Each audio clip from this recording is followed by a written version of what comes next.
Hey everybody, it's Jason Blaha here, and once again it's time for the Q&A, so let's go ahead and get this started. Alright, first question. Hey Jason, what are the most effective body weight ab exercises if someone cannot do standing band or cable crunches? Why can't you do standing band crunches? Bands aren't that expensive. Go get some bands, throw them over a rack. Alright, if you have a place to do squats or overhead presses, you have a place to do standing crunches. People might say, well, I only have a half rack. I have a pair of squat stands. Well, throw your bar up there and wrap the band over the bar. You can do standing crunches.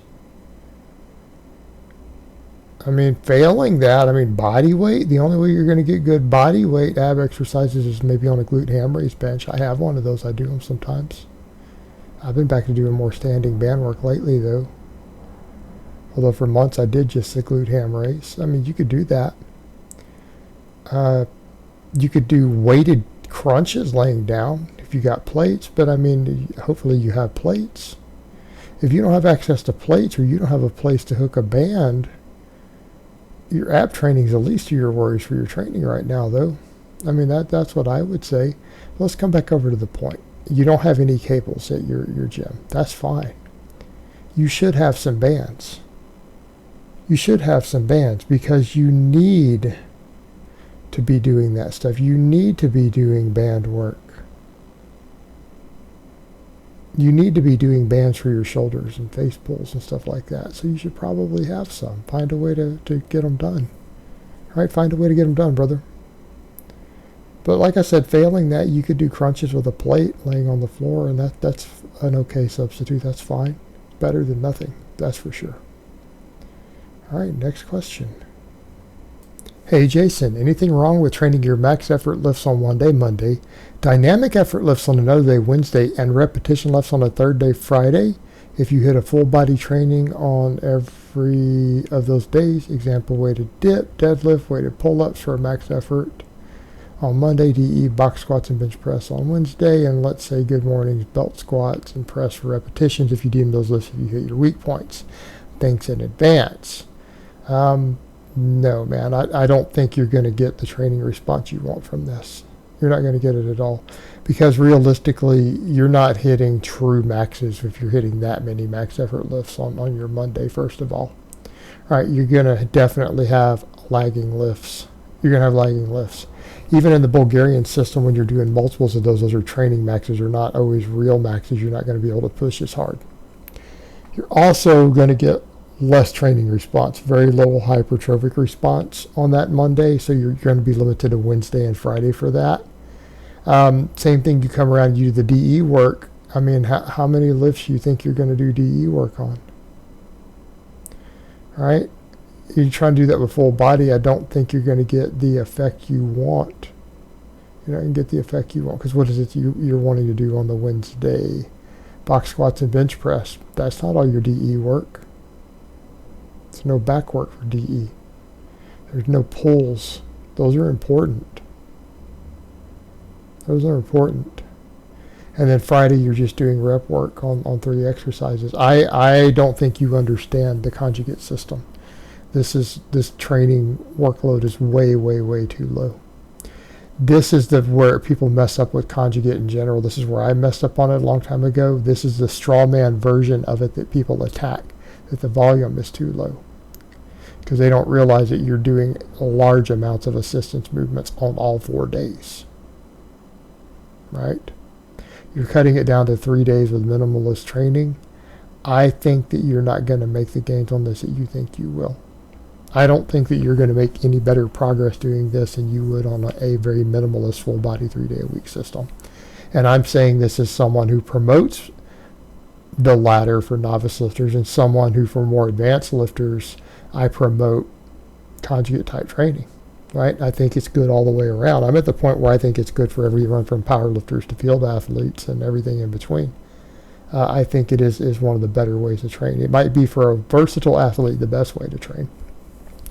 You're cutting it down to a minimalist system again, which is usually the version of it that doesn't work, that people make fun of or are critical of. So I don't think this is going to work at all. If you want to really do a conjugate type training, you need to go ahead and go to a 4-day. You need your 2 max effort. You need your 2 dynamic effort. I mean, you can do some of the dynamic as pure rep days. That's fine. That's part of the system. And you need to be doing the supplemental lifts that you're thinking of on Friday. Those need to be done all your workouts. You need to be doing supplemental lifts every single training session for your repetition work. Right? You need them. All your weak points need to be hit every session. That's just part of how this system works. And if you're not doing it that way, it's not going to be as effective as you think. It really isn't. And in order to get all the training response you need, you really need to go for the 4-day instead of trying to do it in 3. Because again, you're not going to get enough effective of max work. You're not going to get enough total dynamic work unless each of those is broken up into their own days. And then by that same token, you're not getting enough total weekly muscle growth to facilitate the hypertrophy you need by only doing the repetition stuff at the end of the week. All right, that you really want to be doing it all 4 training sessions. And I can't stress that enough. As someone who's seen the system fail and seen the system succeed, and look at the other people and the coaches who make it succeed and make it work consistently, every single one of them include the repetition method as you're talking about for your Friday. They're doing it 4 days a week. It's a vital part of the system. It's not optional. Trust me on this when I say this. For what you're wanting to do, you're probably better off just doing a more minimalist full body 3 days a week, so that you can get enough total training volume in on your big lifts. All right, next question. Currently running a heavy, medium, light, full body program. On my heavy days, as per the Texas method, running a variation of it adjusted for more lift variation and accessory work for weak points. I find the technique breakdown happens way too easily on 5 rep max sets for the squat and bench. I know Dave Tate has noted that he prefers max load to be performed for singles more or less exclusively due to their higher comp specificity and safety. I think you may have touched upon this topic before also. You think I could replace the 5 rep max sets with 3 to 5 singles at 90%? I'm worried that I could run into recovery issues staying at 90% for too long. Do you think this could work, or think I would have to deload too frequently, leading to suboptimal training volumes over the course of a mesocycle? Thanks for the solid content as of late. If you're talking about replacing peak 5 rep sets on a system like that on the ramping type days, I think you can get away with doing the singles. But here's where I would say you need to assess them on a recovery basis. In other words, you said 3 to 5 singles. Now that's fine because you have wiggle room, 3 to 5. How are you recovering? Because again, you're talking about needing the deloads, you're talking about recovery, you're talking about all this stuff. Well, that's where you have wiggle room. If you're taking those lifts and you're doing 3 on weeks, 3 singles at 90% on weeks where it's a little more difficult in terms of recovery, well, I think that's fine. If you're talking about taking the weeks to where you have a little more recovery and you're doing well of working up towards the 5, that works also. But, I mean, ultimately, the thing that you have to remember is that Dave is right, and I agree with this, and this is my problem with a lot of heavy, moderate rep stuff, because I've seen Dave say that. I'm inclined to agree that when you're talking about some of these sort of lifts, there's no reason to do much in the way of rep work. Meaning we're trying to train for maximum strength on them, right? We're trying to train for maximum strength, and I'm not talking about the novice lifter. You're no longer a novice, obviously, based upon what you're doing. Look, yeah, going heavy on these things, focusing on singles really is the way to go. All of your volume and rep work, that stuff can come in the form of assistance movements, accessory movements, stuff like that. I do tend to agree with that. And I do think he's right. I think people get hurt a lot easier with heavy 5s than they do on heavy singles. They really do.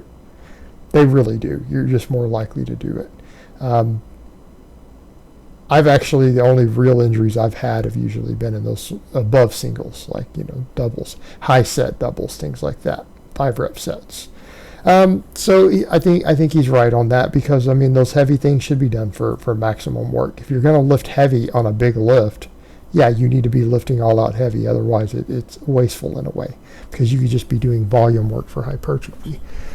So I think taking that approach would be fine with what you're doing. I think it would be fine with what you're doing, but you're going to need to adjust the total volume of those singles based upon your individual recovery if you don't want to have to deload too frequently. But by that same token, you're only hitting those once a week probably, right, on that one day. And your overall training volume is what's going to affect your need to deload more than anything else. So you have adjustments there. It's just that you're having to do a lot of programming if you're going to run it that way. You might be better off just running a conjugate type system. You might be better off just doing that anyways, which is what Dave would probably tell you to do. All right, guys, so that's really all I have to say on that today. I hope it's been informative, and I will talk to you guys next time.